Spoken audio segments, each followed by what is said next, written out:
नमस्कार, मैं सुहानी। Globe news Jharkhand में आप सभी का स्वागत है। आइए नजर डालते हैं आज के मुख्य समाचारों पर। एक तरफ कोरोना के बढ़ते मामले और दूसरी तरफ लोगों की लापरवाही ने जिला प्रशासन की चिंता बढ़ा दी। अपने हक और अधिकार को लेकर झारखंड के ट्रांसजेंडर हुए एकजुट। सदर अस्पताल की निरीक्षण करने पहुंचे स्वास्थ्य मंत्री को मृतक के परिजनों ने सुनाई खरी खोटी। बीते दिन हुए कदमा हत्याकांड की जांच करने पहुंचे कोल्हान डीआईजी राजीव रंजन। 35 दिनों से चल रहे होमगार्ड जवानों का आंदोलन हुआ समाप्त। 15 और 16 अप्रैल को झारखंड के मौसम में होगा बदलाव, बारिश और वज्रपात की चेतावनी। अब खबरें विस्तार से। मौसम विभाग रांची ने 15 अप्रैल को उत्तरी और दक्षिणी, 16 अप्रैल को पूर्वी झारखंड में हल्की और मध्यम दर्जे की बारिश के साथ साथ वज्रपात की चेतावनी दी। विभाग ने कहा कि पश्चिमी विक्षोभ के कारण सर्कुलेशन टफ बन रहा है, जिस वजह से वातावरण में तब्दीली देखने को मिलेगी। तो 12 तारीख, 15 तारीख और 16 तारीख 3 दिन हल्के से मध्यम दर्जे की बारिश के साथ थंडरस्टॉर्म, लाइटनिंग और विंड की भी चेतावनी है। ये सब इसलिए हो रहा है कि अभी ट्रफ वेस्टर्ली में ट्रफ चल रहा है, जिसकी वजह से आज बारिश देखने को मिल रही है। तो कुल मिला के है कि झारखंड में अगले जो 4-5 दिन है कुल मिला के बारिश हल्के से मध्यम ही होगी। थंडरस्टॉर्म, लाइटनिंग भी देखी जाएगी और जो 13-14 है ये दिन झारखंड मौसम शुष्क रहेगा, आसमान साफ रहेगा। धन्यवाद।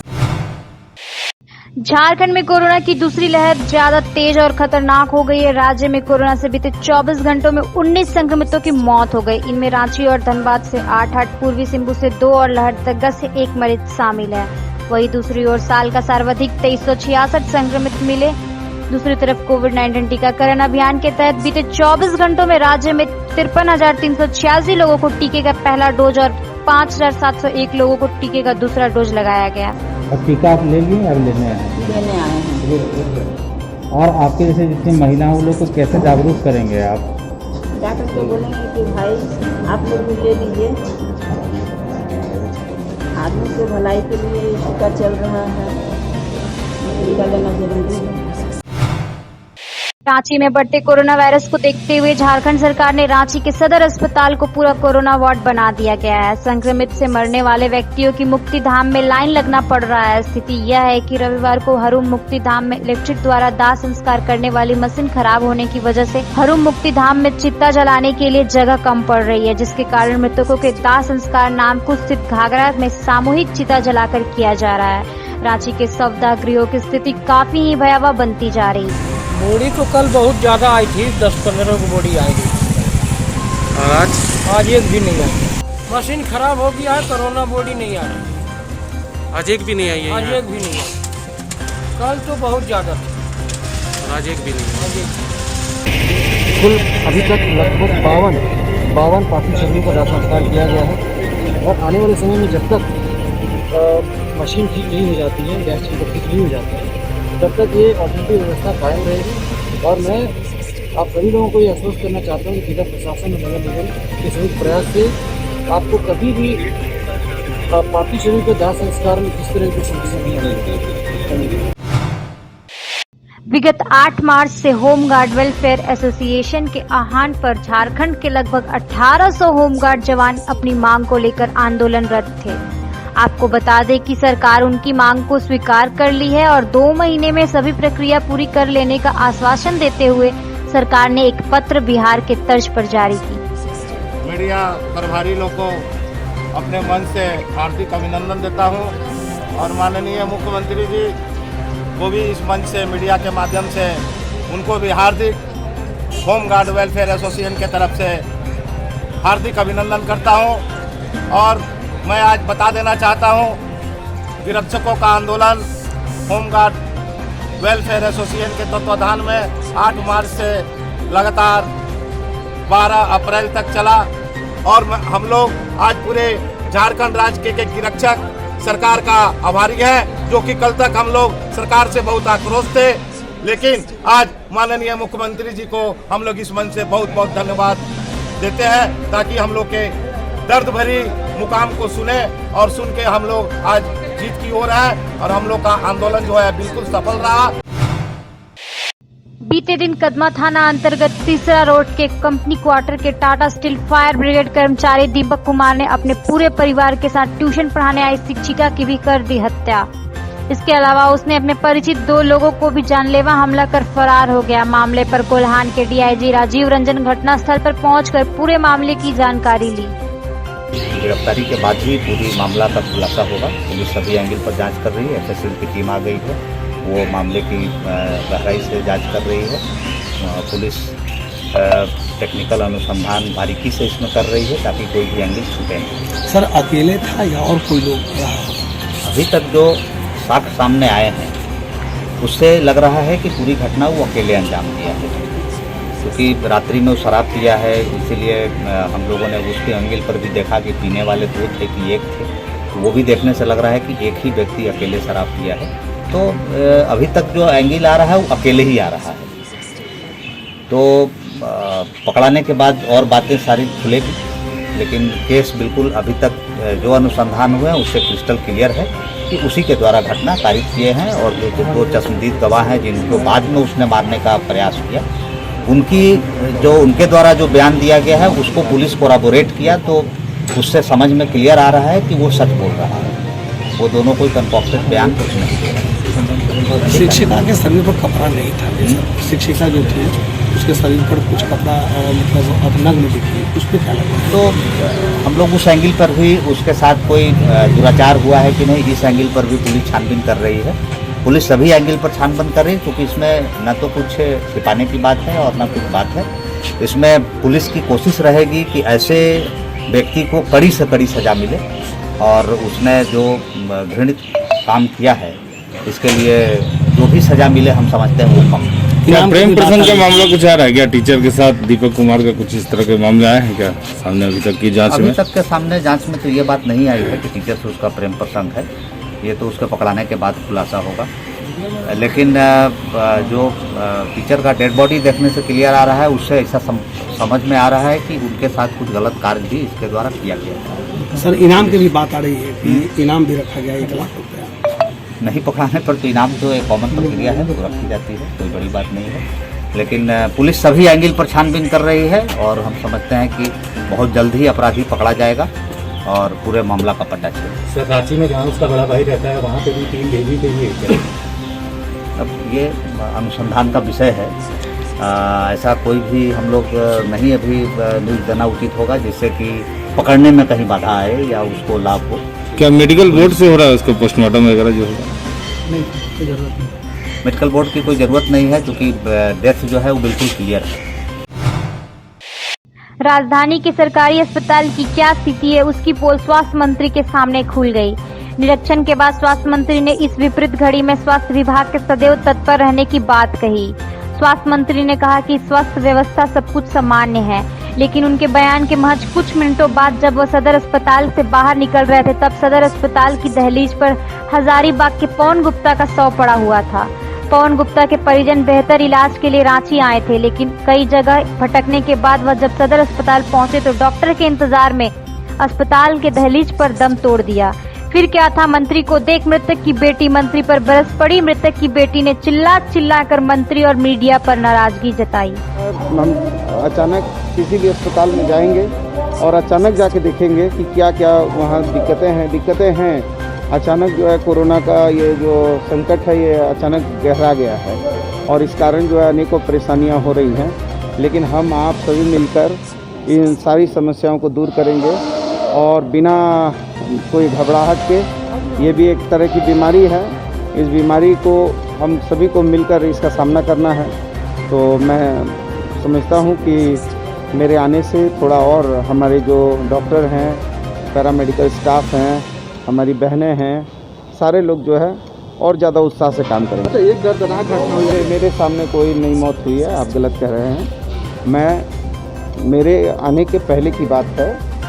देखिए, मौत किसी की भी होती है, दुखद होती है, और मौत पर मैं संवेदना व्यक्त करूंगा, और जो यदि कोई कमी खामी है और यदि उनके परिजन लिख के देंगे तो उस पर जो है विचार करेंगे। हम अभी आईसीयू और ये सब देखने गए थे। आईसीयू में जो मरीज़ हैं अचानक हम जान के गए कि उनकी स्थिति क्या है समझ में आनी चाहिए, और हम स्वास्थ्य मंत्री होने के नाते हम अपने सहकर्मी के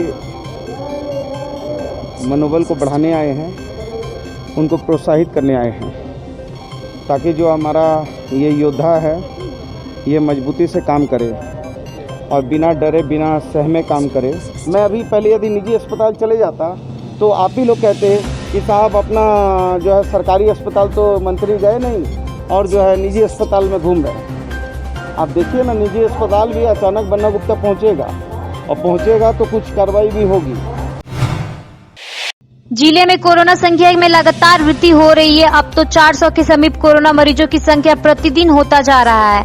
उधर अस्पतालों में बेड कम पड़ने लगे हैं। उपायुक्त सूरज कुमार ने आपात बैठक बुलाई। इस बैठक में शहर के सभी निजी अस्पताल, सिविल सर्जन सहित सभी डॉक्टर मौजूद रहे। हॉस्पिटल्स में बेड अवेलेबल है। टीएमएच सभी लोग जो है टीएमएच में इलाज कराने के लिए जाते हैं, तो टीएमएच में हम लोग लगातार हर दिन बेड की वृद्धि कर रहे हैं। आज भी हमने टीएमएच को निर्देश दिया है कि आप बेड की वृद्धि करें, पर इसके अलावा भी हमारे पास बहुत सारे हॉस्पिटल्स हैं।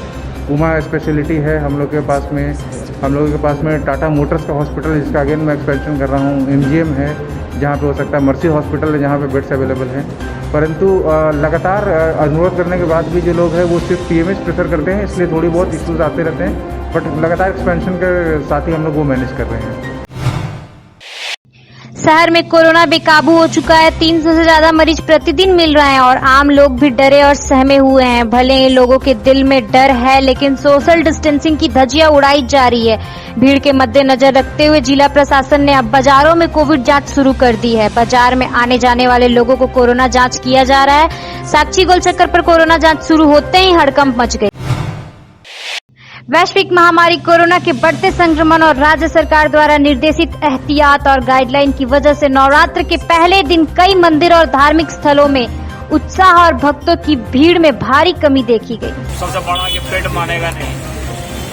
आज पहला नवरात्रि है, आज सुबह से श्रद्धालुओं को कितने भीड़ देख रहे हो? कोई भीड़ नहीं है, कुछ भी नहीं है, 1% भी नहीं है।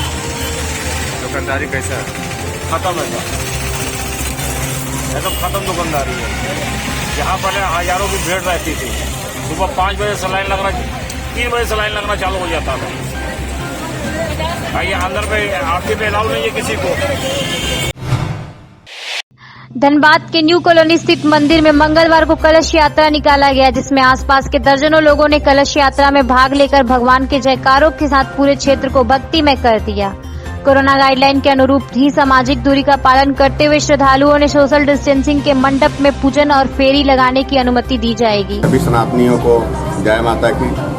आज आनंद धाम मंदिर सराय ढेला न्यू कॉलोनी धनबाद से कलश यात्रा निकला और आनंद धाम से होते हुए लोहार कुली वहां जाकर के छठ तालाब के समीप जल बोझी हुआ और सभी भक्त यहां आए हैं और कलश स्थापन किया गया और आगे का पूजन अपने हिसाब से सभी को बताया गया है।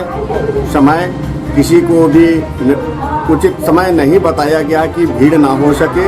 इस महामारी को देखते हुए पूजन स्वच्छ रह करके हृदय से भगवती से प्रार्थना कर रहे हैं सभी भक्त, जो कि किसी को कोई परेशानी ना हो। क्या नाम हुआ आपका? मेरा नाम हुआ पंडित श्री आनंद झा। जिला सत्र न्यायालय में मंगलवार से प्रणांग में प्रवेश के सभी रास्ते सील कर सिर्फ एक प्रवेश द्वार को खोला गया है, जिससे धनबाद न्यायालय में अब बाहरी व्यक्तियों का प्रवेश निषेध हो जाएगा। ऐसे में वैश्विक महामारी कोरोना के बढ़ते संक्रमण को रोकने के लिए उठाए गए एहतियात से कई अधिवक्ताओं में आक्रोश भी देखा गया। कोरोना के बढ़ते संक्रमण के चलते कल यानी सोमवार को कोर्ट के द्वारा चारों तरफ जहाँ जहाँ भी खुला था, जहाँ से क्लाइंट और जो चोरी छुपे आ रहे थे, उनको न्यायालय के द्वारा बंद कर दिया गया है। कोरोना को रोकने के लिए मास्क, सैनिटाइजर का प्रयोग करने के लिए कहा गया है, ताकि कोरोना का संक्रमण ज़्यादा न बढ़े। कोर्ट के अंदर आने वाले जितने रास्ते हैं सारे सील कर दिए गए हैं। सारे सील कर दिए गए हैं। एक ही कोर्ट का दरवाज़ा खुला हुआ है, वहाँ भी आपको मास्क और सैनिटाइजर रॉकेट को ही आना है। उससे क्या असर पड़ रहा है आपको? असर ये है कि भीड़ भाड़ कम हो रही है, संक्रमण की जो गति चल रही थी तेज से वो धीरे कम हो जाएगी। परेशानी तो है, लेकिन ये प्राकृतिक विपदा के आगे सब लाचार है। कैसे फिर कोर्ट चल रहा है? कोर्ट खुला ही था, फिजिकल कोर्ट फिर से तुरंत बंद कर दिया गया। क्या संदेह आप सिर्फ कोर्ट से ही नहीं बल्कि जीविका से भी परेशान हैं।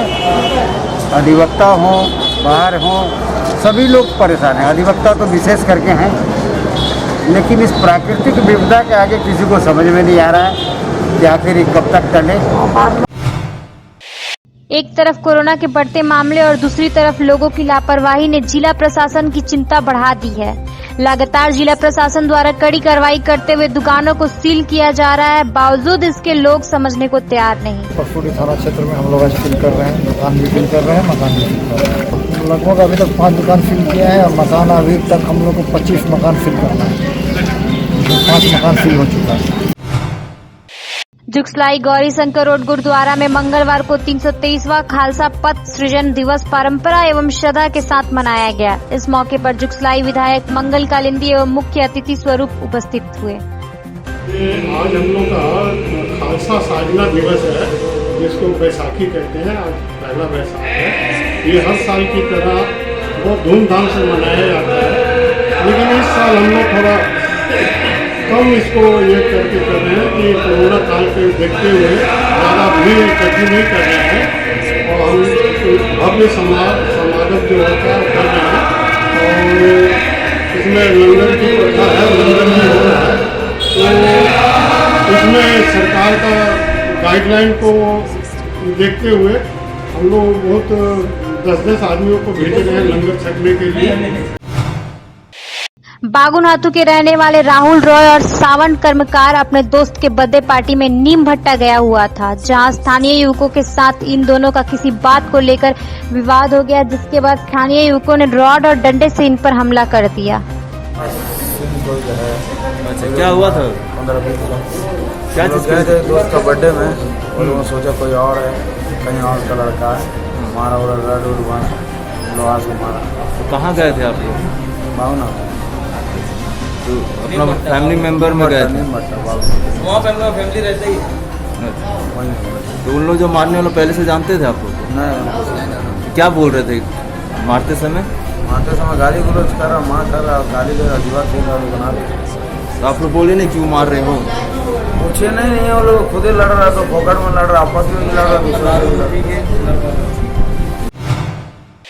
शिक्षा के अधिकार अधिनियम के तहत मांडगो स्थित साउथ पॉइंट एकेडमी स्कूल ने आरक्षित सीट पर अभिवंचित कमजोर वर्ग के बच्चों के लिए नामांकन किया गया, जिसमें 2021-22 के लिए प्रमोट हुए यूकेजी वर्ग 1 के 12 बच्चों से परीक्षा फीस के नाम पर 600 रुपए की मांग स्कूल प्रबंधन द्वारा की गई, जबकि अधिनियम के तहत वैसे अभिवंचित परिवारों के बच्चों से किसी भी तरह की स्कूल फीस नहीं ली जा सकती है। बावजूद अभिभावकों से पैसे की मांग की गई। जो वर्तमान लॉकडाउन की स्थिति चल रही है, अभिभावक इस स्थिति में नहीं है पैसे देने के लिए, और वैसे भी आरटीई अधिनियम में इस तरह धारा 13(2)A में ये प्रावधान है कि किसी तरह का ना कैपिटेशन फी ऐसे वर्ग के बच्चों से लिया जा रहा, ना किसी अन्य वर्ग में फीस लिया जा रहा। लेकिन इसके बावजूद फीस न दे पाने की अभी बच्चों का रिपोर्ट कार्ड रोक किया गया। जमशेदपुर अभिभावक संघ सभी बातों को जिला शिक्षा अधीक्षक के समक्ष रखते हुए मांग कर रहे हैं कि उनके माध्यम से बच्चों का रिपोर्ट कार्ड देने का तो स्कूल प्रबंधन को आदेश हो। इसके अलावा आरटीई अधिनियम की धारा 13(2)A के तहत जो भी नया सम्मत कार्रवाई बनती है, स्कूल प्रबंधन पर इसके विरुद्ध किया। झारखंड के कई जिलों से ट्रांसजेंडर किन्नर समाज झारखंड के झालसा ऑफिस पहुंचे। किन्नर समाज की मांग है कि हमारे पूरे झारखंड में किन्नरों के जितने भी संस्था या ऑर्गेनाइजेशन हैं, उन सभी को सरकार के विकास योजनाओं और प्रोजेक्ट से जोड़ा जाए, ताकि वे भी अपने समुदाय के लिए विकास का कार्य कर सके। सब कोविड की बात आई थी, तो हमारे ट्रांसजेंडर जो बाहर से आए थे उनको महिलाओं के साथ रख दिया गया, जबकि हम महिलाओं के साथ कंफर्टेबल खुद को फील नहीं करते, ना ही पुरुषों के साथ। तो सरकार हमारे लिए भी ध्यान दे। अगर कोविड आम जनता के लिए तो हमारे लिए भी है, तो हमारे लिए तो कोई सुविधा है नहीं, ना ही हमारे लिए कोई सामुदायिक भवन है, ना ही हमारे लिए कहीं अस्पताल में कोई जगह दी गई है, ना ही हमारे लिए अलग से बेड है। आप कलकत्ता में जाइए, ट्रांसजेंडर के अलग से आपके लिए 2 बेड रखे हुए हैं, आश्रय गृह बने हुए जहाँ ट्रांसजेंडर को रख सकते हैं। लेकिन यहाँ पे क्या है, यहाँ पे तो एक शौचालय तक नहीं। अगर हम कहीं ऑफिस जाते में सोचना पड़ता है महिलाओं में जाए या पुरुषों में जाए, तो हमारे लिए सरकार कब सोचेगी? जब हम लड़ेंगे अपने अधिकार के लिए, तब जब हम रोडों में नंगे होंगे तब सोचेगी। बहुत साल से काम किया है अपने कम्युनिटी के लिए, किसी न किसी रूप से सेवा दिया है अपने कम्युनिटी को। और मैं तो बहुत सारे नेशनल लेवल की मीटिंग जो होती थी हमारे जेंडर के ये के लिए, राइट्स के लिए, उसमें मैंने पार्टिसिपेंट भी किया। मैं लगभग 12 साल से काम कर रही हूँ। बीच में कुछ साल गैपिंग हो गया क्योंकि हमारा संस्था हम लोगों का एस्टेब्लिश नहीं है, क्योंकि हम लोगों का CBO पहले हम लोगों का तो कोई राइट ही नहीं था, कोई राइट ही नहीं था। हम लोग के जैसे तैसे CBO अपना संस्था सब लोग खड़ा किए हैं ग्रुप बना करके, लेकिन हम लोग के पास काम नहीं है। अभी पूरा अगर जैसे कि लोग कहते हैं आरक्षण, तो कुछ हम लोग को आरक्षण हम लोग को संस्था के लिए भी दिया जाना चाहिए कि जो पेपर नहीं है तो गवर्नमेंट थोड़ा सा साथ दे और तो हम लोग को कुछ छोटा मोटा प्रोजेक्ट प्रदान करे ताकि हम लोग अपना संस्था को खड़ा करें। ताकि पूरा हम लोग संस्था को अपना खड़ा नहीं कर पाएंगे तो हम अच्छा तरह से अपने समुदाय को सेवा नहीं दे पाएंगे। इसलिए हम लोग को गवर्नमेंट का ये होना चाहिए कि गवर्नमेंट पेपर में या किस में निकाले कि हाँ आप लोग ऐसे, हम लोग थर्ड जेंडर के लिए ऐसा ऐसा करना चाहते हैं, जो सक्षम है आकर के आवेदन दे, बात करे, ये सब कीजिए। ऐसे करके जैसे हर जगह फॉर्म हर लोगों के लिए निकालते हैं ना, किसी भी चीज़ के लिए, छोटा छोटा सा नौकरी के लिए भी। मास्क आप लोग अपने के साथ सुना दिए, ये क्या बात है भाई? हम महिला पुरुषों को सुनवाई है, इसलिए हम नहीं पहनेंगे मास्क। सरकार के कोई नियम को हम नहीं मान, जब तक सरकार हमारे अधिकारों को नहीं देगी सरकार किसी नियम को नहीं मानती। क्यों मानेंगे हम लोग? कहीं पे कोविड लिखा ही नहीं है तो हम लोग क्यों मानेंगे? मानना ही नहीं है कभी। कोई सुविधा नहीं, हम मरेंगे, हमारी कोई पेंशन योजना नहीं बसती। जमशेदपुर के मानगो थाना अंतर्गत जवाहर नगर रोड नंबर 14 में मोबाइल टावर लगाए जाने को लेकर बस्ती वासियों ने विरोध जताया। मंगलवार को बस्ती वासियों को एक प्रतिनिधित्व मंडल जिला मुख्यालय पहुंचा, जहां इन्होंने जिले के उपायुक्त से SSP से मुलाकात कर घनी आबादी के बीच मोबाइल टावर नहीं लगाने देने की अपील की। घनी एक आबादी है जवाहर नगर रोड नंबर 14 और वहाँ पर जो है काफ़ी घनी आबादी है, रेसिडेंशियल प्लेस है और वहाँ पर जो है एयरटेल का टावर किसी व्यक्ति के द्वारा वहाँ पर लगाया जा रहा है। बस्ती वासियों ने कई बार उनको मना भी किया कि आप ये रेसिडेंशियल जगह है, घनी आबादी है, यहाँ पर आप जो है टावर ना लगाएं, मगर वो बंदा मानने को तैयार नहीं है और बस्ती वासी जो है काफ़ी आक्रोशित है। इसलिए बस्ती वासियों का ये मांग है और DC महोदय से और सीनियर SP से, यहाँ के प्रशासन से ये मांग करते हैं बस्ती वासी, तो वहाँ पर जो है टावर को न लगाया जाए, टावर कहीं दूसरी जगह लगाया जाए। और बस्तीवासी जो है काफ़ी मतलब भयभीत है, जैसे कहा जाए, डरे हुए हैं, सहमे हुए हैं। बढ़ते संक्रमण को देखते हुए जिला प्रशासन ने भी कमर कस ली है। बस स्टैंड से लेकर रेलवे स्टेशन तक प्रशासन द्वारा लगातार निरीक्षण कर बढ़ते संक्रमण को रोकने के लिए रणनीति तैयार की जा रही है। स्टेशन परिसर में कोई भी व्यक्ति बिना मास्क के न रहे, इसकी हिदायत देने के लिए और लोगों को जागरूक करने के लिए। संक्रमित जोन से आ रहे हैं, यानी महाराष्ट्र, गुजरात और दिल्ली से, उनकी 100% हम लोग कोरोना जांच कराने की रणनीति तैयार कर रहे हैं कि वैसे जितने भी लोग आए वो कोरोना जांच के करा के जाएं और शहर में संक्रमण न फैलाएं। जो लोग संक्रमित लोग हैं उनकी यहीं जांच हो जाए और उसके बाद उनको आइसोलेशन में रखते हुए या तो हॉस्पिटल की ज़रूरत पड़ेगी तो हॉस्पिटल में रखिए। हम लोगों ने शहर में भी 2 होटल्स को भी अधिग्रहित करने की बात कही है, तो हम लोग कंप्लीट आइसोलेशन में उनको रखेंगे। सरायकेला खरसावां जिले के कपाली ओपी क्षेत्र के कांडरबेड़ा दुमहानी पथ स्थित डोबी के पास कार और ट्रक के बीच सीधी टक्कर, जिससे कार क्षतिग्रस्त हो गई और कार में सवार एक ही परिवार के 3 सदस्य बाल बाल बचे। अच्छा, फिर इसमें आप किधर जा रहे थे, किस साइड किधर जा रहे थे बोले? कोरोना काल के बीच झारखंड में भी मेदपुर विधानसभा सीट उपचुनाव आगामी दिनों में होने वाला है। इसको लेकर वाहनों की धड़ पकड़ी जा रही है। जमशेदपुर के कुल 12 बसों को इसके लिए भेजा जाना है। मधुपुर उपचुनाव के लिए यहाँ पे बसों की आवश्यकता है, 12 बसों की आवश्यकता है, जैसा कि जानकारी दिया गया है। ये मेरे द्वारा यह बस अभी पुलिस लाइन भेजा गया है। यहाँ से ये जवान मधुपुर उपचुनाव के लिए जाएंगे, इसलिए बस की आवश्यकता है, बस जरूर चाहिए। झारखंड सरकार के तमाम प्रयासों के बाद भी जमशेदपुर में पशु तस्करी का मामला थमने का नाम नहीं ले रहा। आए दिन शहर के अलग अलग थाना क्षेत्रों से पशु तस्करी के मामले सामने आते रहे हैं। वैसे मंगलवार को मानगो थाना पुलिस ने 3 पशु तस्करों को गिरफ्तार कर न्यायिक हिरासत में भेज दिया। पशु तस्करी कर रहा था, उसने रोड नंबर 3 में पकड़ा गया। कितने पशु ले जा रहे थे? 2 पशु, 2 गाय। कहाँ ले जा रहे थे? ये रोड नंबर 14 ले जा रहे थे। अच्छा, तो भाई ये कितना जन? 3 जन पकड़ा है। 3। अच्छा, सब वहीं के हैं, इसी क्षेत्र के हैं सब? नहीं, सब बेगूसराय के रहने वाले।